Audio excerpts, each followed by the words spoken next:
पार्वती ने कहा प्रभु एक बात बोलो, आप बुरा मत लगाना। बोले क्या? प्रभु आपके नाम से घर का कागज करते हैं तो काम पूरा नहीं होता, मतलब आपके नसीब में घर नहीं है। बोलो जैसे कृष्ण। पत्नी का नाम डलवाइए तब हो जाएगा काम, मेरे नाम से कर लीजिए। ये परंपरा तब से आई है कि उसका नाम जरूर डलवाना पड़ता है। प्रभु मेरे नाम से घर करेंगे तो जरूर घर हो जाएगा, ऐसा लोग कहते हैं। महादेव ने कहा देवी आपको घर ही चाहिए ना? हाँ प्रभु, मैं चाहती हूँ एक मेरा खुद का नगर होना चाहिए और मैं वहां की रानी, मेरे मेरे सेवक वहां मेरी सेवा करे। प्रभु प्रभु मैं एक ऐसी नगरी का निर्माण करना चाहती हूं जहां लोग ज्ञान प्राप्त करने के लिए आए। प्रभु मैं एक ऐसा नगर बनाना चाहती हूं यदि कोई वहां मृत्यु पावे, जहां यदि किसी की मृत्यु हो तो उसकी मुक्ति हो जाए। अभी मुक्त ऐसा क्षेत्र की मैं कल्पना करती हूं मन में, वो इच्छा पूरी करिए। महादेव खुश थे। अवश्य देवी।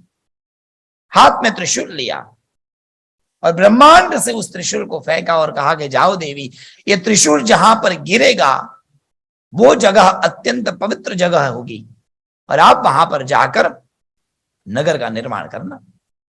यहां पर भगवान ने, महादेव ने त्रिशूल छोड़ा और त्रिशूल एक आनंद नाम का वन था, आनंद वन, वहां पर आकर गिरा। त्रिकंटक विराजिते आनंद वने, काशी का ये नाम है। त्रिशूल पर है ये नगरी। काशी में जो गया होगा उसको पता होगा, जो बाबा विश्वनाथ का जो मंदिर है ना, उसका मैप देखेंगे तो त्रिशूल है पूरा। एक तरफ से चौक ऊपर से गया है, एक तरफ मैदागिन गया है और बीच में महादेव का मंदिर है, उसके बाद में मस्जिद है। बोलो जैसे कृष्ण। वो बात अलग आएगी, पर उस त्रिशूल के ऊपर महादेव का बिल्कुल ऊपर मंदिर है ये। तो उस वहां पर भगवान का त्रिशूल गिरा और देवी पार्वती अपने पुत्र गणेश जी को लेकर और भैरव जी को लेकर, नंदीश्वर को लेकर, चंडीश्वर को लेकर गए। नगर का निर्माण कार्य शुरू हुआ। विश्वकर्मा को बुलाया, सुंदर नगरी बनाई। उस समय गंगा जी नहीं थे। बोलो जय श्री कृष्णा।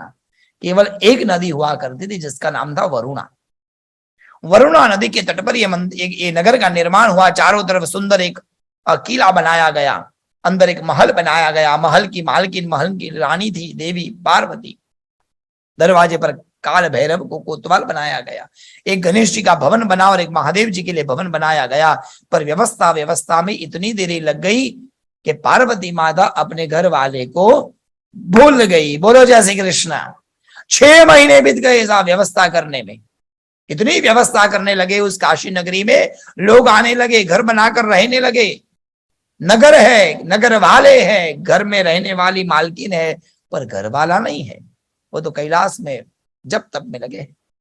6 महीने बीत गए और याद आया देवी गई वापस क्यों नहीं आई। चलो जाकर देखते हैं।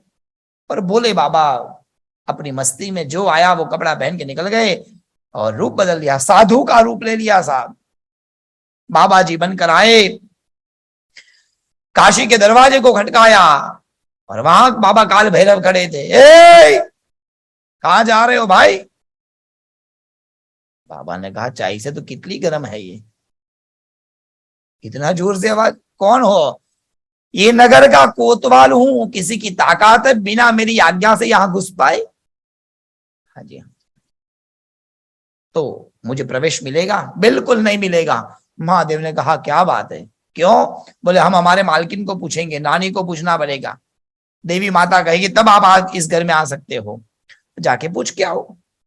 गए, देवी माता को पूछा कोई बाबा जी आए हैं, बाबा जी को आप बाबा जी को आने देंगे घर में? पार्वती ने कहा बिल्कुल नहीं, ऐसे वैसे बाबा बाबा यहाँ चाहिए ही नहीं, झोली लेके घूमते हैं लोगों के घर भिक्षा मांग ना। पर दरवाजे पर आए हैं कैसे? उनको बोलो कि यदि मेरे नगर में आएंगे उनको काम करना पड़ेगा, यदि वो काम करेंगे तो एंट्री है। आके कहा कोतवाल ने काम करेंगे बाबा जी? हाँ बिल्कुल करेंगे। क्या करना होगा वो हमारी मालकिन जाने, वो जो बोलेगी वो करना पड़ेगा। जरूर। बाबा जी को अंदर प्रवेश मिला, ले गए मालकिन के पास। माँ भगवती जगदम्बा आद्य शक्ति पार्वती अम्बा अन्नपूर्णा एक सोने के सिंहासन पर बैठी थी। बाबा जी सामने खड़े हुए। देवी जी बताइए क्या काम करना है? आप जो कहेंगे करेंगे। एक याद रखिए बाबा जी, ये काशी नगर है, और यहां पर हर एक आदमी भूखा उठेगा पर भूखा सोएगा नहीं। ये जवाबदारी आज से आपकी। रोज सुबह इस मंदिर में आना है, झोली भर के आटा लेके जाना है, गांव में गली गली घूमना है। कोई भी भूखा है तो उसको भोजन कराने की जवाबदारी आपकी। यदि कोई भूखा सो गया, तुम्हारी जॉब गई। बोलो जय श्री कृष्ण। ये काम आपका है। जो आज्ञा मां, जो आज्ञा देवी। तैयार रोज सुबह बाबा आते थे, झोली भर के अन्नपूर्णा से भिक्षा मांगते थे। अन्नपूर्णे सदा पूर्णे शंकर प्राण वल्लभे, ये मांगकर झोली लेकर गांव गांव घूमते थे और सबको भरपेट भोजन करा देते। सज्जन एक बात कहूं, प्रभु कृपा से मैं 13 वर्ष तक बनारस रहा। ये मेरा अनुभव है। आज तक काशी में कोई भूखा सोता नहीं। अनुभव करके देखिए, जाकर घाट पर बैठ जाइए, शाम तक 2-4 ऐसे व्यक्ति आएंगे, दोना भरकर प्रसाद दे देंगे और आपका पेट भर जाएगा। इतने अन्न क्षेत्र वहां पर है।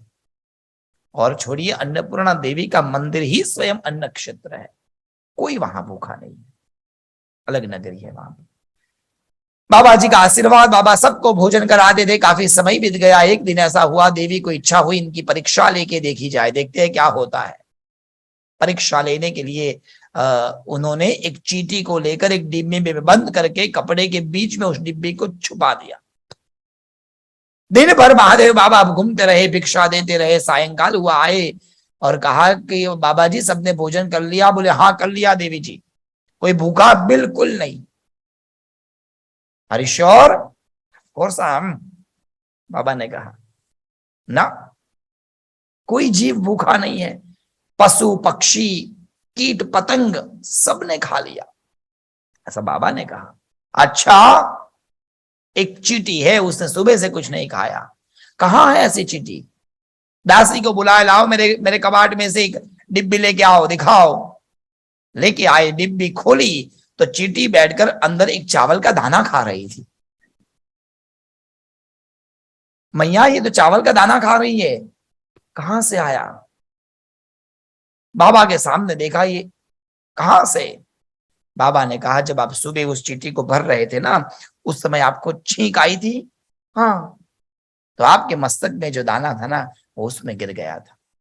और इतनी गुप्त बात जब पता चली तो आंखें बंद हुई और तुरंत याद आया, अंतरात्मा को जानने वाला महादेव के सिवा और कोई नहीं हो सकता। तुरंत चरणों में गिर गई, प्रभु आप। इतने पे तो महादेव वहां से गायब हो गए। महादेव, देवी ने सोच लिया महादेव के बिना काशी का उद्धार कहां से। रोने लगी, बिलपने लगी। महादेव को पाने के लिए अब क्या किया जाए?